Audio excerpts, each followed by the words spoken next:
نحمدہ و نصلی علی رسولہ الکریم و نحن علی ذالک من الشاہدین والشاکرین والحمد للہ رب العالمین اما بعد فاعوذ باللہ من الشیطان الرجیم بسم اللہ الرحمن الرحیم السلام علیکم ورحمۃ اللہ وبرکاتہ۔ الحمدللہ پروگرام کا آغاز کر رہے ہیں حقوق و فرائض، اور ہم پچھلے پروگرام میں بات کر رہے تھے شوہر کے حقوق سے متعلق۔ آج بھی اپنے اس موضوع کو کنٹینیو کریں گے، اور سچ تو یہ ہے کہ ان موضوعات کے لیے تو کئی پروگرامز چاہیے تاکہ ہر پہلو سے بات ہو سکے، مگر بہرحال یہ امید کرتے ہوئے کہ اللہ سبحانہ و تعالی ہم سب کو جتنا بیان کیا جا رہا ہے یا جتنا ہم سن رہے ہیں اسی پر غور و فکر کرنے اور عمل کرنے کی توفیق دے، اور اس سے ہماری اصلاح کا ذریعہ بنائے۔ ہم نے بات کی تھی پچھلے پروگرام میں کہ اللہ سبحانہ و تعالی نے مردوں کو، اور خصوصی طور پر جب ہم بات کرتے ہیں شوہروں کو، نگران اور ذمہ دار بنایا، اور عورتوں پر یعنی خواتین پر ایک درجہ اس لیے فضیلت عطا فرمائی کہ یہ ان کی ذمہ داری ہے، وہ اس ذمہ داری کو نبھاتے ہیں اور اپنا مال خواتین پر صرف کرتے ہیں۔ ایک اچھی وائف کی، ایک اچھی بیوی کی شریعت نے کیا پہچان بتائی ہے یا اس میں کیا خصوصیات ہونی چاہیے، اس کو مد نظر رکھتے ہوئے ہی ہم فیصلہ کر سکتے ہیں کہ شوہر کے حقوق کیا ہیں۔ سچی بات تو یہ ہے کہ بہت زیادہ ڈیمانڈ نہیں کی گئی شریعت میں خواتین سے، بہت بنیادی چیزیں ہیں، بے حد آسان چیزیں ہیں اگر ہم انہیں سمجھیں اور نیک نیتی کے ساتھ اس پر عمل کرنا چاہیں۔ ایک بات اور ذہن میں رکھنی ہے کہ معاشرہ یا جو ہماری اقدار ہیں یا جو ہمارے رسم و رواج ہیں، ہماری روایات ہیں، ہمارا کلچر ہے، اس کو اور مذہبی احکامات کو مکس اپ نہیں کرنا چاہیے۔ یعنی روایات یا کلچر یا یہ اقدار بری نہیں ہوتی، مگر اگر آپ اس کو مذہبی احکامات سے مکس کر دیتے ہیں، مرج کر دیتے ہیں، تو پھر فساد پیدا ہو جاتا ہے معاشرے میں۔ دین اسلام میں بہت کلیئر، بہت واضح، بہت کھول کر بیان کر دیا گیا کہ جو نیک عورتیں ہیں، یعنی جو واقعی اللہ کی فرما بردار ہیں، جو اللہ سے ڈرنے والی ہیں، اور جنہوں نے آمنا کہا اور واقعی اپنے دعوے میں سچی ہیں، وہ شوہروں کی فرما برداری کرنے والی ہوتی ہیں، ان کے مال کی اور ان کی ناموس یعنی اپنے کردار کی حفاظت کرنے والی ہوتی ہیں، ان کی غیر موجودگی میں شکر گزاری کرنے والی ہوتی ہیں۔ دیکھا جائے تو بیسک چیزیں یہی ہیں۔ پہلی بات آ جائیے فرما برداری۔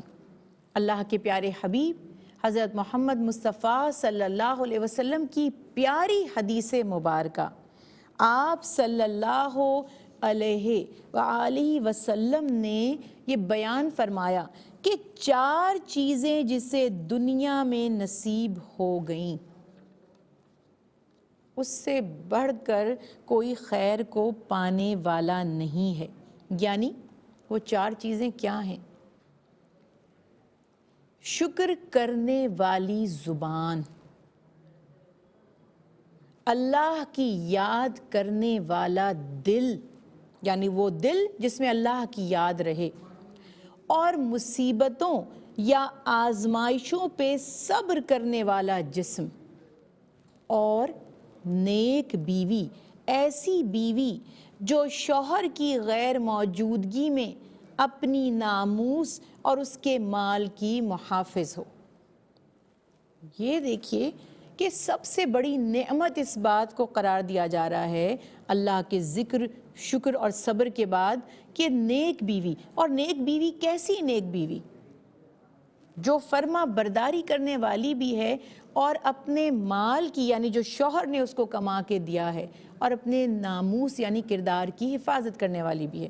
اب آپ یہ دیکھیے، فرما برداری کرنا، ہیڈ آف فیملی ہے مرد، کمانے کی ذمہ داری ہے مرد کی، تو عورت کی ذمہ داری ہے اسے حاکم ماننے کی گھر کا، یعنی ہیڈ آف فیملی ہے، محمد مصطفیٰ صلی اللہ علیہ وسلم نے جب شہزادی کونین خاتون جنت حضرت زہرا کی، حضرت فاطمہ زہرا کی رضی اللہ تعالی عنہا والسلام اللہ علیہا نکاح کیا، شادی کی، تو آپ نے فرمایا کہ آپ گھر کی ملکہ ہیں، یعنی فاطمہ گھر کی ملکہ ہیں، اور باہر کی جو ذمہ داریاں ہیں اور جو باہر کے کام ہیں علی کرم اللہ وجہ باہر کے نگران ہیں اور حاکم ہیں۔ تو بات ذمہ داریاں مختلف ہو جاتی ہیں، تو گھریلو امور میں خاتون کی رائے اہم ہے، کچن کیسا ہونا چاہیے، سامان کیا ہونا چاہیے، کیا نہیں ہونا چاہیے، سودا سلف لانا ہے، گھر کیسے چلے گا، بچوں کی تعلیم و تربیت کیسے کی جائے گی، یہ گھریلو ذمہ داریاں گھر کے تمام جو معاملات ہیں وہ خاتون دیکھتی ہیں۔ باہر کے معاملات، کیسے کمانا ہے، کتنا کمانا ہے، کیسے باہر کے معاملات کو نبھانا ہے، گھر کیسے چلے گا، یہ مرد کی ذمہ داری ہے۔ اب خاتون کا کام ہے کہ شوہر کی اطاعت کرے، اور یہ ایک چیز کلیئر یاد رکھیے گا کہ سوائے شریعت کے اگینسٹ خدا نخواستہ یا گناہ کا کام اگر شوہر کہے تو ظاہر ہے کہ اس میں تو کسی کی بھی، حتیٰ کہ والدین کی بھی اطاعت نہیں کر سکتے، لیکن کوشش کریں کہ بات مانی جائے۔ اس میں ہرگز یہ مطلب نہیں نکلتا کہ خاتون کی اپنی کوئی خواہش یا کوئی رائے نہیں ہے۔ دیکھیے اب یہ ڈفرنسز کو سمجھنا ضروری ہے کہ کن معاملات میں عورت کا ڈیسیجن صحیح ہوتا ہے اور کن معاملات میں مرد کا جو مشورہ ہے یا ڈیسیجن ہے وہ صحیح ہوتا ہے۔ تحمل سے بیٹھ کر اس بات پر غور و فکر کریں۔ عمومی طور پر مرد باہر کے معاملات کو بہتر جانتے ہیں، لوگوں سے ڈیل کرنے کو بہتر جانتے ہیں، کاروبار کرنے کو بہتر جانتے ہیں۔ میں آپ کو اس کی سچی مثال دوں، یہ دیکھیے یہ جو فراڈ کرنے والے لوگ ہیں، یہ جو ڈیفرنٹ مفت کی سکیمز بناتے ہیں، یا یہ جو شعبدے باز دکھاوے والے، یہ جادو ٹونے کرنے والے اور قسمت کا حال بتانے والے اور اس قسم کے لوگ آ جاتے ہیں، آپ نے یہ محسوس کیا ہوگا کہ میجورٹی جو ان کا ٹارگٹ بنتی ہیں وہ خواتین ہیں۔ خواتین کیوں؟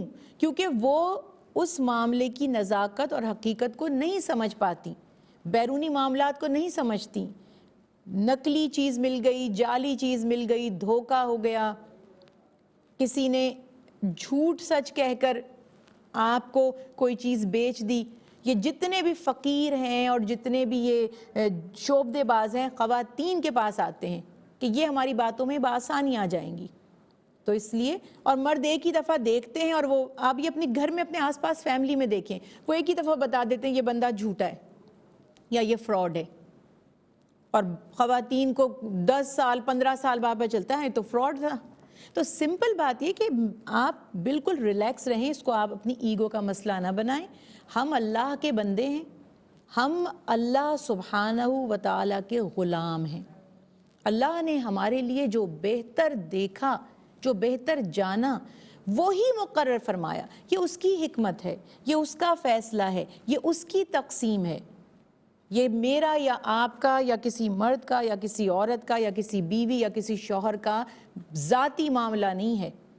جو ہمارے لیے بہترین ہوتا ہے اللہ سبحانہ وتعالیٰ ہمیں وہ حکم دیتے ہیں۔ تو ایک بیوی کو یہ چاہیے کہ شوہر کے معاملات میں، اب کئی گھرانوں میں ایسے ہو جاتا ہے، ایسے برے نہج پر رشتے پہنچ جاتے ہیں کہ بیوی نے ہر اس کام کے اگینسٹ جانا ہے جو شوہر نے کہا ہے۔ نہیں، اس نے یہ کہہ دیا میں تو یہ کروں گی۔ کئی دفعہ شوہر بھی ایسا کرتے ہیں۔ تو اس اختلاف سے نقصان الٹیمیٹلی کس کا ہوگا؟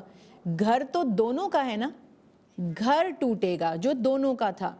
اگر اولاد ہے تو اولاد کی زندگی خراب ہوگی جو دونوں کی ہے۔ اس بات کا خیال رکھیں۔ اس کے بعد جو سب سے بڑی بات یہاں بتائی گئی کہ شوہر، حدیث مبارکہ میں ہے کہ نیک بیوی وہ ہے کہ جب شوہر اسے دیکھے تو اسے خوشی محسوس ہو۔ یہاں پہ اس کو میں ذرا ایکسپلین کر دوں۔ کاج سے، باہر کی گرد و غبار سے، گرمی سردی سے، پتہ نہیں باہر کیا کیا معاملات کو نپٹا کر جب مرد تھک ہار کر گھر پہنچے، ٹھیک ہے گھر میں بھی مسائل ہو سکتے ہیں، خاتون بھی گھر کے کاموں میں لگی ہوئی، تھکن ہو سکتی ہے، چڑچڑاپن ہو سکتا ہے، غصہ آ سکتا ہے، پریشانی ہو سکتی ہے، لیکن عورت میں یہ ظرف ہونا چاہیے کہ وہ اپنے مسائل کو کچھ دیر کے لیے، وہ کہتے ہیں نا، ہولڈ کر لے، ذرا ٹھہر جائے اور باہر سے شوہر کو آنے پر وارم ویلکم یعنی خوشی سے، خندہ پیشانی سے مسکرا کر اس کا استقبال کرے، تاکہ گھر آ کر اس کو وہ جو پورے باہر تھک کر آیا ہے وہ اس کو گھر آ کر افسوس نہ ہو. ورنہ ایسے آدمی ہوتے کہیں باہر ہی بیٹھے رہتے ہیں، وہ اوور ٹائم لگانے شروع ہو جاتے ہیں گھر نہ آنے کے لیے، یا وہ سوچتے ہیں جا کر دوستوں میں بیٹھ جائیں، گھر جائیں گے تو باہر باس کی باتیں سنو اور مسائل دیکھو، گھر جاؤ تو خاتون کی جو پرابلمز ہیں. اب دیکھیں اس میں صرف ایک پہلو سے بات کر رہی ہوں، جہاں جینون مسئلے ہوتے ہیں اور آدمی اس کو ایڈریس کرنا نہیں چاہتے، اس کا سلوشن نہیں چاہتے اور گھر کے کاموں سے جان چراتے ہیں اور بھاگتے ہیں، ان کی میں بات نہیں کر رہی. میں اس وقت ان خواتین کی بات کر رہی ہوں کہ جو بلا وجہ چھوٹے چھوٹے مسائل کو بڑھا کر شوہروں کو گھر انٹر ہوتے ہی ایک اور طرح کے سٹریس کے فیز میں ڈال دیتی ہیں. یہ ہمارا دین نہیں ہے. اسی طرح ایک آخری بات، کیونکہ وقت اب ہمارا آلموسٹ اس پروگرام کا ختم ہو رہا ہے، بات یہ ہے کہ جہاں یہ بتایا گیا نا کہ شوہر کے مال میں خیانت، دیکھیے الحمدللہ میجورٹی میں مانتی ہوں اس میں تو ہماری بہنیں بہت اچھی ہیں کہ وہ خدا نخواستہ اس کی ناموس میں خیانت نہیں کرتی، یعنی کوئی خدا نخواستہ بدکاری کی طرف نہیں جاتی یا کوئی برائی نہیں کرتی شوہر کی غیر موجودگی میں، الحمدللہ. لیکن ایک عیب میجورٹی ہمیں اپنی سوسائٹی میں نظر آتا ہے، یہ جو بات ہے نا مال والا ایشو. اور آپ کو پتہ ہے اکثر میاں بیوی کی لڑائی کا ایک بہت بڑا سبب ہے مال، پیسہ. خواتین کو مال میں خیانت نہیں کرنی تو اس میں ان کو اپنی خواہشات کو بھی شوہر کی آمدنی کے مطابق رکھنا پڑے گا. دنیا میں تو دیکھیے ایسی ایسی چیزیں ہیں کہ قارون کا خزانہ بھی ہو تو 2 دن کی شاپنگ میں ختم ہو جائے.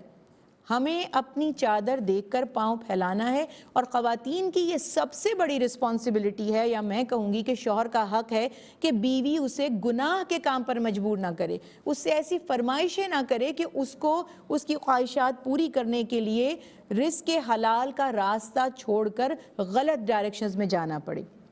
اس کے مال کو غیر ضروری چیزوں میں خرچ نہ کرے، فضول خرچی نہ کرے. مال امانت ہے، محنت سے کمائے جا رہے. دیکھیے آج کچھ حالات کا پتہ نہیں ہوتا، صحت کا پتہ نہیں ہوتا، اللہ نہ کرے کوئی حادثہ پیش آ جائے.